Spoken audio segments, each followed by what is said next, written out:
मौला मेरे मौला, मिथुन शर्मा, शिल्पा राव, सईद कादरी साहब, क्या कहानी है इसकी? बचपन में एक पिक्चर देखने गया निकाह, उसके गाने हमें बहुत अच्छे लगे और मैं बचपन में सोचा कि अगर मुझे कभी फिल्म बनाने का मौका मिला। अनवर, मौला मेरे मौला,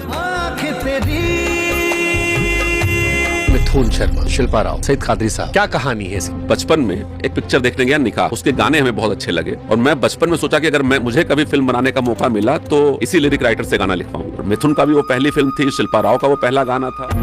रख लूं छुपा के मैं कहीं। एक पिक्चर आपने और बनाई थी, फरेब, शिल्पा शेट्टी, शमिता शेट्टी, शायद इकलौती पिक्चर इसमें दोनों बहन। तो फिल्म बनाने को सोच रहे थे और अनुराग कश्यप से मिले हम। अनुराग कश्यप ने कहा भाई आर्टिस्ट तो मैं ला सकता हूँ लेकिन मैं आपके लिए क्यों लाऊंगा, मेरा क्या इंटरेस्ट है इसमें, थोड़ा उसके एरोगेंसी है उसके। तो हमने कहा हमसे एक कदम आगे हुए, तुम्हें पैसा कमाना है, पैसा कमा चुके हैं। फिर हम लोग फरेब इसी जिद में बनाए। तो मुलायम जी की बात नहीं कर रहे आपने शिल्पा शेट्टी से? जितने कैबिनेट मिनिस्टर थे, मुख्यमंत्री थे, सब लोग आए प्रीमियर में। 2-4 दिन पहले अयोध्या में बम ब्लास्ट हुआ था। टाइम्स ऑफ इंडिया ने लिखा ये किसी अयोध्या के लिए सिक्योरिटी मीटिंग नहीं है, ये फरेब फिल्म का प्रीमियर, और नेताजी ने टैक्स फ्री किया फिल्म को। लोग पिक्चर क्यों बनाते हैं? एक अट्रैक्शन है फिल्म का। मेरे से कोई पूछे तो फिल्म जो है बिजनेस तो अच्छा नहीं है, लेकिन अगर आपके पास ओरिजिनल बिजनेस है और आप में काबिलियत है, उस बिजनेस को बढ़ाने के लिए टूल्स अच्छा है। सईद कादरी साहब को कैसे जानते हैं? कमाल के लिरिसिस्ट। मेन कहानी है कि वो फिल्म में लिखने आए थे लेकिन उनको मौका नहीं मिल रहा था। जब ये बहुत अपसेट हुए तो ये बस पकड़ और जोधपुर लौट आए, बीमा एजेंट बन गए। जाके 20 सालों बाद करीब महेश भट्ट साहब जोधपुर जब गए, वहां से जो है भट्ट साहब उनके घर पहुंच गए और नया क्या लिखे हो, तो उन्होंने कहा कि मैं आपके ऊपर एक गाना लिखा था आने के बाद, आवारापन बंजारापन। तो